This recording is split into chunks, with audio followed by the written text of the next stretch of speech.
Buen día, docente y compañeros presentes. El día de hoy hablaremos sobre las propuestas de muerte civil en casos de corrupción. El presente trabajo estará expuesto por María Félix, Naomi Guamán, Araceli Limache, Valeria Canawiri, Álvaro Vilca y Alex Danilo. Comenzando con la introducción. El presente tema de este trabajo es sobre la propuesta de muerte civil, que se basa principalmente en buscar la pérdida de los derechos civiles de un individuo de los sujetos con actos y delitos de corrupción, aun cuando no se ha producido la muerte biológica de este. Dentro del siguiente trabajo podemos aclarar dudas, preguntas e interrogantes del tema. Asimismo, se procederá a presentar y a comentar distintos decretos legislativos con el fin y propósito de argumentar e informar sobre las propuestas antes mencionadas. Con esto damos paso al siguiente compañero. Ante todo, muy buenos días, doctor y compañeros. Mi nombre es Naomi Alejandra Guamanchoque y les hablaré acerca de la corrupción en el Perú. La corrupción hasta la actualidad es uno de los problemas más preocupantes para la población peruana, que afecta directamente la legitimidad de las instituciones públicas. Una manera de medir la incidencia de la corrupción en un país es a través del índice de percepción. Si bien esta medición puede reflejar cierta subjetividad, es importante tenerlo en cuenta. De acuerdo al Barómetro de las Américas de Latin American Public Opinion Project, Perú fue el país más preocupado por el tema de la corrupción a nivel regional, con un 36%, donde la población señalaba como problema principal, por encima de otros temas como la economía, la seguridad, la inestabilidad y otros temas. Ese mismo resultado también se registró en el Instituto Nacional de Estadística e Informática durante el semestre de octubre 2019 hasta marzo 2020, cuando la corrupción se mantuvo como el principal problema del país con un 60%.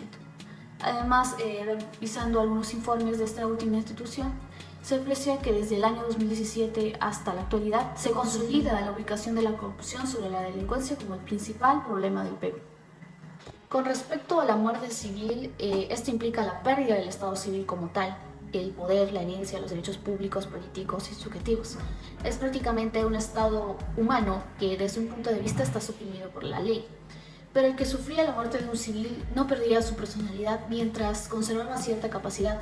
Si se impone como castigo, la persona a quien se le ha impuesto tiene la responsabilidad penal. Por ejemplo, puede recibir nuevos castigos si se comete otros delitos, o que también está obligado a observar ciertos comportamientos en prisión, en caso de que hay un incumplimiento, donde aquí se imponen otros castigos.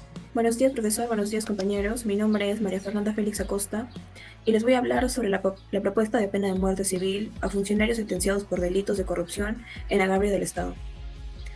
El Grupo Parlamentario Nacionalista Unión por el Perú ha presentado un proyecto que tiene como objetivo establecer la pena de muerte civil a aquellos funcionarios y servidores públicos seleccionados, que estos hayan sido sentenciados por delitos de corrupción en agravio del Estado o de organismos sostenidos por este. Según la propuesta, la muerte civil implicaría privar de la función pública a los funcionarios y servidores públicos comprendidos en el artículo 39 de la Constitución Política. Asimismo, también se prevé la incapacidad de postular y ejercer cargo público en las instancias del Estado que son mencionadas con anterioridad. Conforme a esto, se menciona en la exposición de motivos que la corrupción socava los tejidos morales, la dignidad y los recursos económicos de nuestro país. Los hechos de corrupción cometidos por funcionarios, que son ventilados actualmente en el Poder Judicial, dejan al descubierto la falta de respeto por el ordenamiento penal vigente, lo que obliga al Estado a instaurar medidas eficaces y disuasivas en la materia. Si bien se han realizado grandes esfuerzos desde el Estado y la sociedad en general para poder combatir dichos actos de corrupción, este fenómeno no se ha podido erradicar en su totalidad. De hecho, se tiene una estadística del año 2006 en donde la Contraloría General de la República señaló que existían 1.200 funcionarios públicos procesados por delitos de corrupción. Los proponentes definen la corrupción como cualquier tipo de conducta contraria al ordenamiento jurídico, el incumplimiento de deberes y las transgresiones a los deberes morales, lo cual permite considerarla como una violación masiva de los derechos humanos. La aprobación de esta iniciativa va a lograr evitar que aquellos funcionarios y servidores públicos que fueron sentenciados por el Poder Judicial por delitos de corrupción puedan volver a acceder a algún cargo en las instituciones o organismos del Estado. Bueno, luego tenemos que se retoma la propuesta de muerte civil para casos de corrupción. Bueno, la propuesta que se había hecho no se había oficializado. Es por esto de que se vuelve a retomar la propuesta. Con el quórum reglamentario, se dio uso de la palabra al congresista Zacarías Lapa para que sustente su proyecto de ley que propone la inhabilitación perpetua para la función pública por delitos de corrupción y declarando la muerte civil del sancionado. El objetivo, según el autor, es enfrentar la corrupción cometida por funcionarios del Estado. Según la Contraloría General de la República, el Perú pierde al año 3.000 millones de dólares por corrupción. Buen día, doctor y compañeros. Mi nombre es Araceli Gabriela Limache Limachi y en esta ocasión les voy a explicar sobre los decretos legislativos número 1243 y 1295. Estos decretos abordan temas relacionados a la prevención, investigación y sanción de los delitos de corrupción. Cabe precisar que ambos decretos fueron promulgados en el gobierno del expresidente Pedro Pablo Kuczynski. Bien, para empezar les voy a explicar sobre el decreto legislativo número 1243. Este decreto se centra en 3 ejes: en la prevención, persecución y sanción de delitos y recuperación de las personas que han cometido estos delitos y faltas. Asimismo, también se buscaba detectar a tiempo actos de corrupción en las contrataciones del Estado. ¿Para qué? Para evitar que casos recientes se repitan a futuro. En este decreto también se estableció la inhabilitación perpetua para condenados por los delitos de corrupción y que esta condición será impedimento para acceder al Estado y también causal de destitución. Por otro lado, mediante este decreto se amplió la denominada muerte civil, la cual garantiza su aplicación al presente para despedir al servidor público sentenciado por corrupción. También se legisla un registro de condenados de protección al denunciante de estos delitos. Y por último, se establece la incorporación, la cual contiene ciertos requisitos como el de cumplir con 20 años de inhabilitación y también no deben contar con antecedentes penales durante el tiempo de inhabilitación.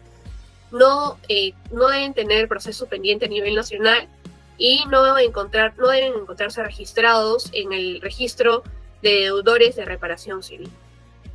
Decreto legislativo número 1295. El contenido de este se basa en la modificación del artículo 242 de la Ley 27.444, la Ley del Procedimiento Administrativo General, en la cual van a consolidar a través del Registro Nacional de Sanciones contra Servidores Civiles toda la información relativa al ejercicio de la potestad administrativa sancionadora, disciplinaria y funcional ejercida por las entidades de la administración pública, así como también aquellas sancionales impuestas de conformidad con los artículos 382, 383, 384, 387, 388, 389, 393, hasta el artículo 401 del Código Penal. También se establecieron impedimentos para prestar servicios en favor del Estado mediante la inscripción y actualización del registro a través de la generación de condiciones para el funcionamiento del Registro Nacional de Sanciones contra los servidores civiles. Y por último está la publicidad de las sanciones, así como de las condenas inscritas en el Registro Nacional de Sanciones contra los servidores civiles, en tanto se mantengan vigentes, teniendo en cuenta que la condena por estos delitos implica la resolución de cualquier vínculo con el Estado, y es la Oficina de Recursos Humanos quienes están obligados a verificar que toda persona que desee acceder a la función pública no se encuentre en el Registro Nacional de Sanciones contra servidores civiles. De lo contrario, esto constituye una falta administrativa disciplinaria. Doy paso a mi siguiente compañero. Buenos días, profesor y compañeros. Para continuar con la exposición, les hablaré sobre si la muerte civil representa un incentivo efectivo para actos de corrupción en el poder.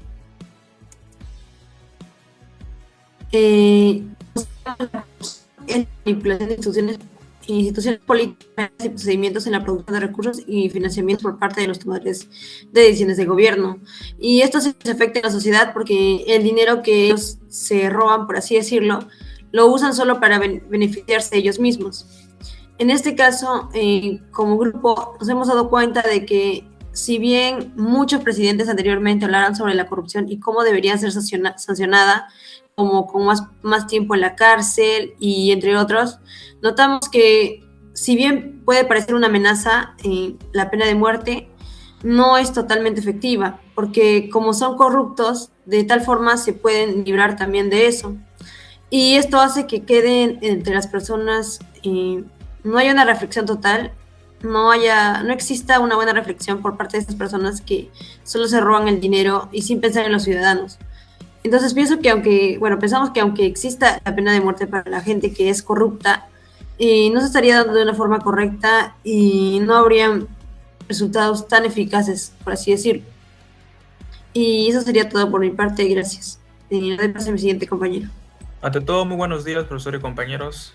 Yo soy Ale Guayipe y a mí se me ha encargado lo que es cómo lograr ese desincentivo sin recurrir a normas penales. Primero nos recomienda la INA, que propone considerar 4 requisitos básicos y 4 lineamientos básicos durante la elaboración del Plan Nacional Anticorrupción. Para esto voy a dar los requisitos, que son 4. El primero que sería ¿no? Rechazar a la impunidad. La perspectiva de los usuarios de los servidores públicos sobre la impunidad de las prácticas corruptas son generalmente negativas. Prejuicios como que no se juzgue a los responsables de la corrupción sea de todos conocido y que nadie hable, aunque se suponga un perjuicio a quien lo denuncie, ¿no? Etc. Se cree que las estrategias anticorruptivas deben acabar con la sensación de impunidad que prevalecen en el país. El segundo punto está construir una alianza política social contra la corrupción a lo largo del plazo, basado en los artículos de intereses. Las iniciativas estatales puras no solo se confunden con las iniciativas gubernamentales, desaparecen o se debilitan a medida de que cambian los gobiernos, no son suficientemente para combatir la corrupción, por muy exitosa que sea. ¿Ok? En tercer punto está fortalecer el liderazgo público y privado, construir voluntad política. La lucha contra la corrupción requiere un liderazgo firme y claro dentro de las organizaciones, especialmente dentro del sector público. El gerente del sistema del control, a diferencia del jefe de la organización, no toma la iniciativa de dirigir la agencia. Y por último está establecer un coto de la corrupción sistemática. La corrupción sistemática ha sido un sello distintivo, ¿no? De la corrupción en nuestro país desde la última década. Revolucionario, por así decirlo, fue la toma de conquista de una nación por parte de un núcleo corrupto, ¿no? Y la dirección y de atracción que impuso sobre las redes dispersar la corrupción institucional existentes. Concluyendo, la corrupción también reproduce y consolida la desigualdad social, consolida el clientelaje político y perpetúa la ineficacia de la burocracia. Por lo tanto, impide contar con una administración pública eficiente al servicio de la satisfacción del derecho de los peruanos. Con esto damos por concluido la exposición y agradecemos su atención.